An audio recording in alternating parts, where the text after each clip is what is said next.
Hello, good evening, everyone. Today, the you can see the free predictions of 12/5/2020. Welcome all. How are you doing? I hope everyone is doing good. Today, I am going to have a very short time, so I'm able to make only two case studies I could do today to help you guys. So, one chart is from uh, Amit Singh. Amit Singh, you have given 26/12/1992, 18:15 p.m. And you have also given the latitude and longitude of the place of birth, which is Mumbai, which you have given what is the given date of birth? 72.92 something you have given as this thing.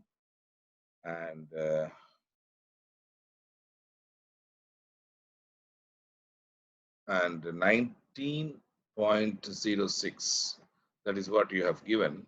So on the given data, you are born under the Sunday, and your Lagna is Gemini, and your moon should be in Uttarashada in the fourth pada. And moon should be in the Rashi of Makara, Capricorn. So if this is the chart of yours, and here is the predictions. You have asked for marriage. So whenever a marriage is been asked, I always used to say few things. We have to see whether the route is clear. If the route itself is having any blockade, we have to first address to that, and then we have to find our way out. So in your case, you are born on with a Lagna which is having Mars and retrograde Mars on the Lagna. The Venus is in the eighth house, Moon is in the eighth house. So Moon itself is showing it is in Maranakaraka. That means planets in the eighth house. Moon eighth house is called as in a dead state. So it is directly affecting for creating a family for you. So this video will be for both English and Tamil audience. The first one is for English audience because he came from Mumbai. The next subsequent one will be for one Tamil audience. Okay. So this one is for Amit Singh. So this particular chart, what I have observed, the you have asked for simply marriage, and I have seen that the moon is attached with the Karaka, who is supposed to give marriage is Venus. It's a significator of marriage is attached to it, and Saturn is also gone and attached to it, and Ketu is seeing from the house of Taurus. So this particular chart forcefully abstain from the relationship. That means if relationship is coming towards you, you will be going towards them, going away from them, sorry. And also, the person will be abstain from getting kids. So the progeny matters also, there won't be much interest. And there will be also, as I said, that the relationships, if it is coming closer to you and you are running away from it. So it resulting in the result of Scorpio, which is a sixth house, which indicates a bachelor. So you have to check up what is your attitude towards marriage before asking the questions like us. And in your case, the Rahu is the Darakaraka, the spouse. The spouse, whenever the spouse itself is standing, even yesterday there was one case. If the spouse itself is standing in the sixth house when she don't want to get married or to be in the relationship, we will be abstain from it. That is quite natural, right? So this is the horoscope of serious remedies. So such horoscopes need a very long intervention from the astrologers to give remedies, because the path of the marriage is getting blocked, and the relationships and everything, whatever the matters which are associated with the relationships, is having a blockade.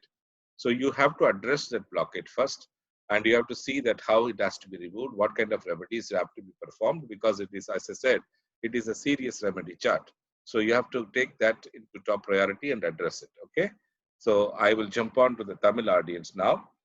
One gentleman by name. So before that, I want to ask Bharat Kumar. He has not asked any questions. So Bharat, உங்களுக்கு வந்து நாகூர்னு கொடுத்து ஒரு சில data எல்லாம் கொடுத்துருக்கீங்க. உங்களுக்கு என்ன கொஸ்டின்ங்கிறது நீங்க கேட்கல. உங்களுடைய ஜாதகம் கரெக்டா இருந்ததுன்னா உங்களுடைய லக்னம் வந்து கும்ப லக்னம். சந்திரன் வந்து உங்களுக்கு மிதுனத்துல இருக்கிறாரு. ஆர்திரா நட்சத்திரத்துல சந்திரன் இருக்கு. சரியா?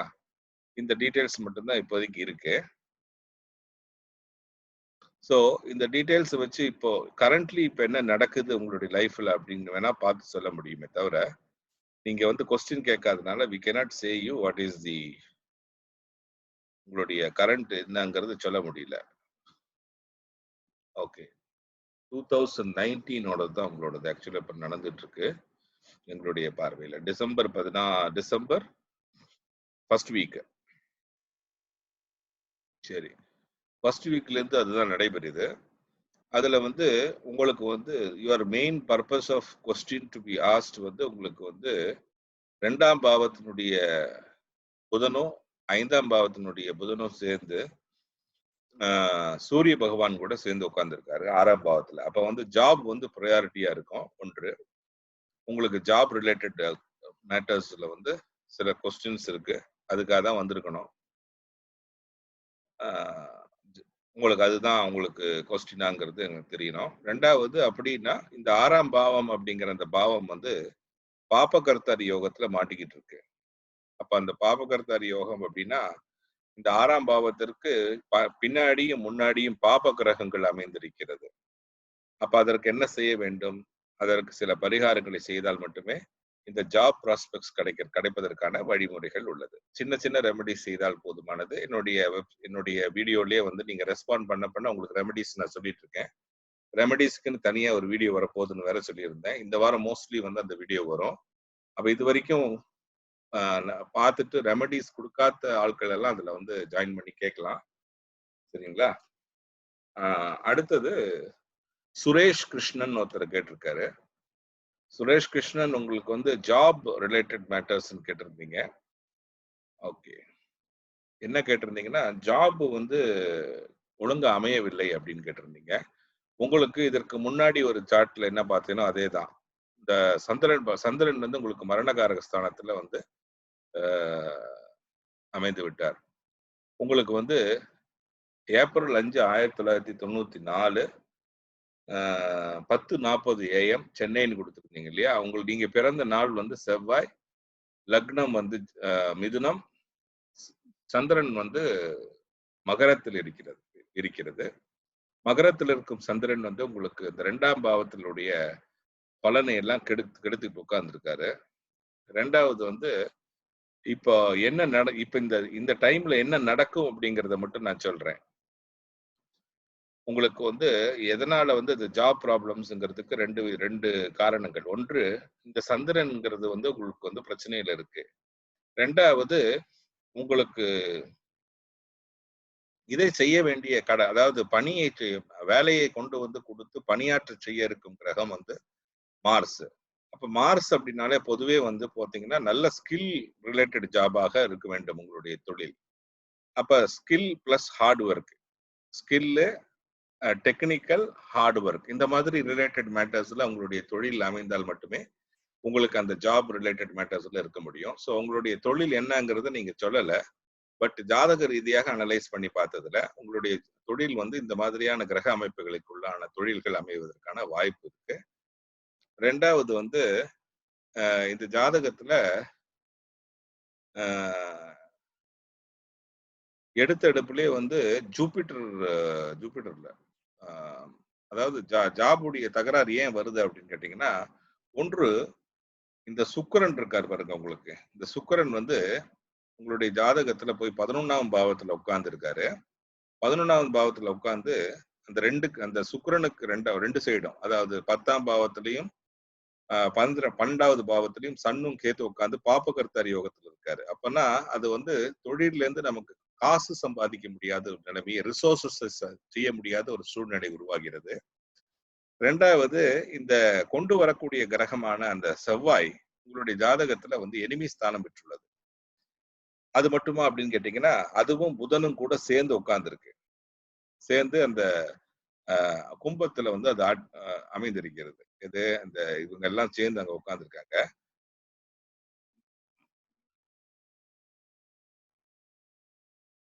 நீங்க பிறந்த நாள் வந்து என்னன்னு பாத்தீங்கன்னா, என்ன சொன்னேன் நானு?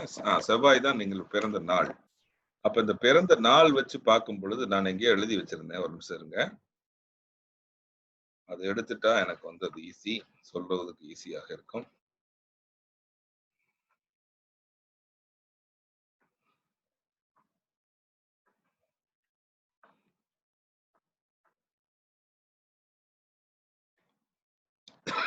ம்.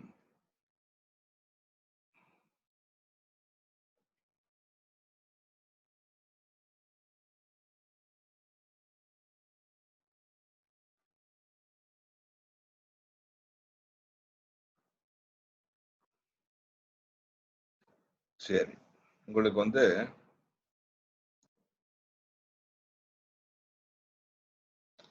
ஓகே.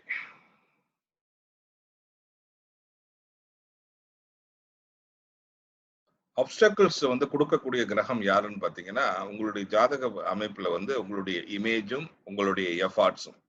இது 2மே நம்ம வந்து இம்ப்ரூவ் பண்ணிக்கணும். உங்களுடைய பிரதர்ஸ், சிஸ்டர்ஸ் இந்த மாரி இருந்தாங்கன்னா அவங்க, உங்களுடைய ஃபாதர், உங்களுடைய அ உங்களுடைய ஓன் இமேஜ் இதெல்லாம் வந்து அந்த இதுல இருக்குது 1. 2வது இந்த 10ஆம் அதிபதியான ஜூபிட்டர் இருக்கார் பாருங்க குரு.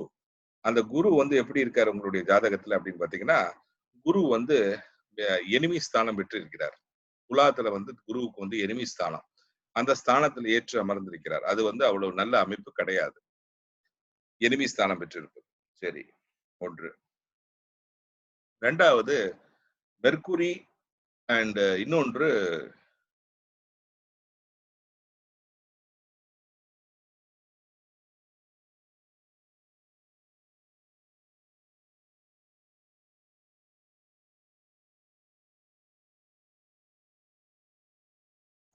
மெர்க்குரி, இன்னொன்று கேத்து. மெர்க்குரி வந்து உங்களுக்கு அந்த மெயின் சிக்னிஃபிகேட்டர். அதாவது ஜாபுக்குன்னு பார்க்கும் பொழுது மெயினான ஒரு கிரகம் வந்து யாருன்னு பார்த்தீங்கன்னா, மெர்க்குரி தான். அந்த மெர்க்குரி போய் என்ன ஆகுது அப்படின்னா, அந்த அந்த ஜாபோட மார்ஸ் கூட போய் சேர்ந்து உட்கார்ந்திருக்கு. ஆ சனி பகவான் வந்து 9வது பாவத்தினுடைய அதிபதி. இதனால வரக்கூடிய அந்த ஜாப் ஆப்பர்ச்சுனிட்டிய வந்து என்ன பண்றாரு அப்படின்னு கேட்டீங்கன்னா, அவர் வந்து அப்படியே லைட்டா தடுக்கிறாரு. அந்த மெர்க்குரி வந்து நெறைய அந்த வந்து இப்ப சின்ஸ் கமிட் பண்ற மாரி ஒரு ஸ்டேஜ். 2வது பனிஷ்மென்ட் அப்படிங்கிறது எதுன்னு பார்த்தீங்கன்னா, உங்களுக்கு கேது பகவான் தான் குடுக்குறாரு. இந்த கேது பகவான் எங்க இருக்காரு அப்படின்னு பார்த்தீங்கன்னா, உங்களுடைய ஜாதகத்துல 12ஆம் இடத்துல இருக்காரு. அந்த 12ஆம் இடத்துல ஆருடத்தினுடைய 10ஆம் பாவத்தினுடைய அதிபதியாகவும், 9வது பாவாதிபதியினுடைய ஆருடம் பெற்று அந்த கேத்து வருகிறார். கேத்து இருக்கும் பொழுது என்ன ஆகுது அப்படின்னு கேட்டீங்கன்னா, அதற்கான அந்த பலன் இருக்கு இல்லையா? அதை செய்ய இயலாமல் தடுக்கிறார் மேக்ஸிமம். உங்க ஜாதகத்துல வந்து ஆக்சுவலா நீங்க யார இது பண்ணணும் அப்படின்னு கேட்டீங்கன்னா, மெர்க்குரி இருக்காரு இல்லையா? மெர்க்குரிய வந்து உங்களுடைய ஜாதகத்துல இம்ப்ரூவ் ட்ரை டூ இம்ப்ரூவ் மெர்க்குரிங்கிற மாரி இருக்கு. இப்போ என்ன நடக்குது இந்த வாழ்க்கையில என்ன நடக்குது அப்படிங்கிறத ஒரு நிமிஷத்துல சொல்றேன். ஒரு நிமிஷம். உங்களுடைய வாழ்க்கையில இப்ப என்ன நடந்து கொண்டிருக்க வேண்டும் என்பதை சில நேரத்துல இப்ப சொல்றேன் நானு.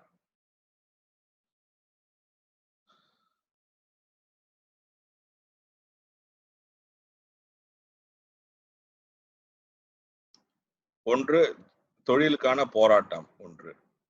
2வது பாத்தீங்கன்னா, இப்ப எதுல வந்து ஜாஸ்தி ஃபோக்கஸ் எதுல போட்டிருக்கீங்க அப்படின்னு பாத்தீங்கன்னா, இந்த இந்த வருஷத்தையே ஃபுல் அண்ட் ஃபுல் மெர்க்குரி தான் ஆள்றாரு. அப்ப மெர்க்குரி எங்க இருக்காரு அப்படின்னா, ஃபார்ச்சூன் 9வது பாவம்ங்கிறது என்னது? ஃபார்ச்சூன் இல்லைன்னா ஃபாரின் இந்த மாதிரியான அப்பா 9ஆம் பாவம்ங்கிறது அப்பா, ஃபாரின், அ அ படிப்பது, மேற்படிப்பு இப்படி பலவிதமான அசோசியேஷன் இருக்கு. அது கூட போய் மார்ஸ் வந்து உட்கார்ந்திருக்கிறதுனால, ஜாப், இன்கம் அதுல வந்து ரொம்ப அ அ கீனா இறங்கியிருக்கீங்க. இன்னொன்று வந்து இந்த இந்த இந்த டைம் பீரியட்ல வந்து உங்களுடைய இன்டெலிஜென்ஸ் இன்கிரீஸ் பண்றதுக்கும், இந்த வருஷம் அதாவது இந்த வருஷம்ங்கிறது உங்களுடைய இன்டெலிஜென்ஸ் இன்கிரீஸ் பண்றதுக்கும், இல்லைன்னா உங்களுடைய ஸ்கில் இன்கிரீஸ் பண்றதுக்கும், இல்லைன்னா உங்களுடைய சேஞ்ச் ஆஃப் பிளேஸ், வேற இடத்துல போய் நம்ம ட்ரை பண்ணுவோமா, இந்த இடத்த மாத்தி பார்ப்போமா, எஜுகேஷன் ஏதாவது புதுசா செய்யணுமா, இப்படி எல்லாம் வந்து வருவதற்கான வாய்ப்பு ஜாஸ்தி. அப்போ உங்களுடைய ஜாதகம் கேரியர் ரிலேட்டட் மேட்டர்ஸ்ல வந்து ரெமடியல் சார்ட். அப்ப ரெமடியல் சார்ட்ங்கிறதுனால நீங்க ரெஸ்பாண்ட் பண்ணதுக்கு அப்புறம் தான் நான் ரெமடிஸ்ங்கிறது தனியா ஒரு இதுல வந்து கொடுக்குறேன்னு சொல்லியிருந்தேன் இல்லையா. அந்த ரெமடிஸை பெர்ஃபார்ம் பண்ணத்தான் இந்த ஜாதகருக்கு ஜாப் ரிலேட்டட் மேட்டர்ஸ்ல இருந்து வெளியில வர முடியும். ஏன் அப்படின்னு கேட்டீங்கன்னா, தொழில் செய்ய வேண்டிய அந்த மெயின் சிக்னிபிகேட்டர் 10ஆம் பாவத்தினுடைய மெயின் அதிபதியான புதனும் இந்த ஜாதகத்தை பொறுத்த அளவுக்கு தொழிலை அமைத்து கொடுப்பதற்கான கிரகமான செவ்வாயும் நல்ல நிலைமையில் இல்லாத காரணத்தினால் அந்த தொழில் ரிலேட்டடான பிளாக்கேட் வருகிறது, தடைகள் வருகிறது. அது கூடவே போய் சனி பகவான் உட்கார்ந்துருக்கனால நிறைய டிலேஸ் சம்பவங்கள் நடைபெறுகிறது. ஒன்று. ரெண்டாவது வந்து இன்னொன்னு, நீங்க வந்து எங்கிட்ட சொல்லாம சில இதெல்லாம் மறைச்சிருக்கீங்களான்னு எனக்கு தெரியல. உங்களுக்கு வந்து இந்த டைம்ல வந்து ஒரு சத்ருதை நடக்கணும். சத்ருதா அப்படின்னா என்னன்னா எனிமீஸ். இப்ப ஜாப்னு போகும்போது எனிமீஸ் வந்து நம்ம வளர்த்திக்க கூடாது இல்லையா. அந்த எனிமீஸ் எதனால உங்களுடைய வாழ்க்கையில் வருகிறார்கள். அப்படி எனிமீஸ் வரவில்லை என்றால் உங்களுடைய ஜாதகத்தில் இந்த மாதிரி நிறைய ஸ்ட்ரகிள் டிஃபிகல்ட்டி, ஜாப் ரிலேட்டட் மேட்டர்ஸ்ல ஏகப்பட்ட ஸ்ட்ரகிள் டிஃபிகல்ட்டி. அப்படி ஸ்ட்ரகிள் டிஃபிகல்ட்டி வரலைன்னா ஏதோ ஒரு வகையில ஆக்சிடென்ட்டோ இல்லைன்னா நமக்கு வந்து ஒரு வழக்கோ இல்லைன்னா சும்மா வேண்டாத ஒரு கம்ப்ளைண்டோ இப்படி ஏதாவது ஒன்று வர வேண்டும். அப்படி வந்ததுனால தான் ஜாபை விட்டீங்களா அப்படிங்கிறத சொன்னாதான் எனக்கு அடுத்த ஸ்டெப்புக்கு போக முடியும். ஏன்னா 9வது பாவம் அப்படிங்கிறது நம்மளுடைய பாஸ். உங்களுடைய அதாவது பணியில வந்து நம்ம எப்ப என்ன நினைக்கணும் அப்படின்னா, நம்மளுடைய பாஸுக்கும் நமக்கும் ஆன ரிலேஷன்ஷிப் வந்து ஸ்மூத்தா இருக்கணும். உங்களுடைய ஜாதகத்துல அந்த 9வது பாவம் பாதிக்கப்பட்டதுனால நீங்க எங்க ஜாபுக்கு போனாலும் ஒரு பாஸ் வந்து வெடி வைக்கிறதுக்கு ரெடியா உட்காந்துருப்பான். அப்ப போன ஜாப்ல அந்த மாதிரி பிரச்சனை வந்துச்சா, அந்த பிரச்சனை வந்ததுனால அவங்களுக்கும் உங்களுக்கு நடுவுல சண்டைகள் நடந்ததா அப்படின்லாம் சொன்னாதான் எங்களுக்கு அடுத்த ஸ்டெப்ல என்ன செய்ய முடியுங்கிறத சொல்ல முடியும். ஏன்னா ஜோதிடர்கள்ட்ட வரும் பொழுது, அஸ்ட்ராலஜர்கிட்ட வரும் பொழுது கரெக்டான டீட்டெயில்ஸோட நம்ம ஒரு டைப் ஒரே நாள்ல எல்லாத்தையுமே தெரிஞ்சுக்கலாம்னு நினைக்காதீங்க. உங்களுடைய வாழ்க்கையிலோட சார்ட் வந்து ஒரே ஒரு நாளை கொடுத்து எங்களால எல்லாத்தையுமே சொல்லிட முடியாது இல்லையா. It is a frequent course of interaction. அதனாலதான் வந்து ஒவ்வொரு வீடியோலையும் வந்து நீங்க இன்ட்ராக்ட் பண்ணலாம், என் கூட நீங்க கேட்கலாம் நான் என்ன சொல்லறேன் அப்படிங்கிறது. உங்களுடைய ஜாதகத்துல எங்க வீக்னஸ் நீங்களே தெரிந்து கொள்ள வேண்டும். அதற்காகத்தான் இந்த வீடியோ எல்லாம் செய்யப்பட்டு போடப்படுகிறது. சரியா? அப்ப அதை பாருங்க. பார்த்துட்டு அதுல எந்தெந்த இடத்துல எல்லாம் நான் சொன்னதெல்லாம் கரெக்டா இருக்கு, நான் சொன்ன மாதிரி அந்த மாதிரி சத்துருதை ஏதாவது வந்துச்சா, அப்படி எனிமிட்டி வந்துச்சு அப்படின்னா யாரு கூட சண்டை வந்தது. பொதுவே இந்த இடம்ங்கிறது பாஸ் இல்லைன்னா நம்மளுடைய மூத்தவர்கள், அதாவது நம்மளுடைய தகப்பனால் அவங்களுடைய இல்லைன்னா சண்டை வர்றதுக்கான வாய்ப்புகள் ஜாஸ்தி. அது மூலியமா ஜாப் டிஸ்டர்ப் ஆகிறதுக்கான வாய்ப்பு இந்த ஜாதகத்துக்கு ஜாஸ்தி. அதையெல்லாம் என்னங்கிறத பார்த்து கரெக்டா, அது இந்த வருஷத்துல எஸ்பெஷலி இந்த வருஷம் அதெல்லாம் நடந்திருக்கான வாய்ப்பு கூடுதலா இருக்கு. அதனால இந்த வருஷம் அப்படிங்கிறது எப்ப சொன்னேன்னா, இப்ப உங்களுக்கு இந்த வருஷம் வந்து மார்ச் 10ஆம் தேதி ஸ்டார்ட் ஆயிருச்சு தம்பி.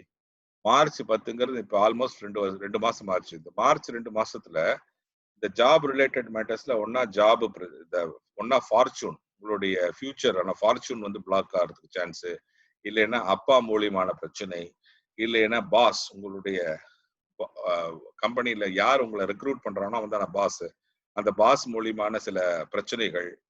அப்புறம் பொதுவே வந்து நம்ம ஜாபை வந்து கிடைப்பதற்கான முயற்சிகளும் அதன் மூலியமாக வந்த தடுமாற்றங்களும் ஏமாற்றமும் ஸ்ட்ரகிள் டிஃபிகல்டிஸ் சொல்லுவோம் இல்லையா, அதெல்லாம் ஏற்படுகிறது. நிறைய தடைகள் வருகிறது. அதெல்லாம் நடந்து கொண்டிருக்கிறது. ரெண்டாவது நிறைய ஜாப் இன்டர்வியூஸ்க்கு வேற நீங்க போறீங்க, அதுவும் நடந்துகிட்டு இருக்கு.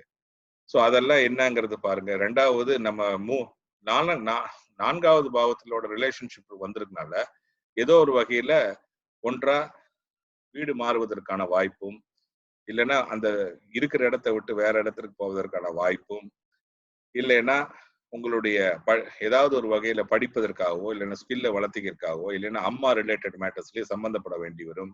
இல்லைன்னா வீடு சம்பந்தமான மேட்டர்ஸ்ல, ஏன்னா 4ஆம் பாவம்ங்கிறது இதெல்லாம் சம்பந்தம், வெஹிக்கிள் இதெல்லாம் சம்பந்தம் அதுல.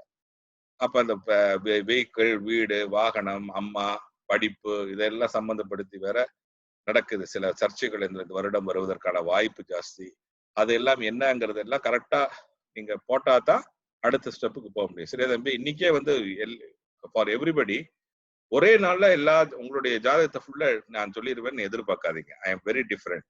அதனால ஃப்ரீக்வெண்டா எங்கூட இன்டராக்ட் பண்ணி தான் உங்களுடைய ஏன்னா உங்களுடைய லைஃபோட 25 வருஷ வாழ்க்கைய ஒரே ஒரு 10 நிமிஷத்துல சொல்லிட முடியுமா? என்னால முடியாது இல்லையா? அப்ப அதற்கான தான் இன்னைக்கு நீங்க கேட்ட கொஸ்டினுக்கு நான் நேரா உங்ககிட்ட உங்களுடைய சார்ட் வச்சு நான் சொல்லிட்டேன். உங்களுடைய சார்ட்ல ஏதாவது மிஸ்டேக் இருந்தாலும் நீங்க அங்க சுட்டி காட்டலாம். அதனாலதான் உங்களுடைய சார்ட்டுடைய நேச்சர் என்ன, பிளானட்ஸ் எங்கெல்லாம் இருக்குது, அதெல்லாம் பார்த்து நான் சொல்லிட்டு வரேன். சரியா? நன்றி.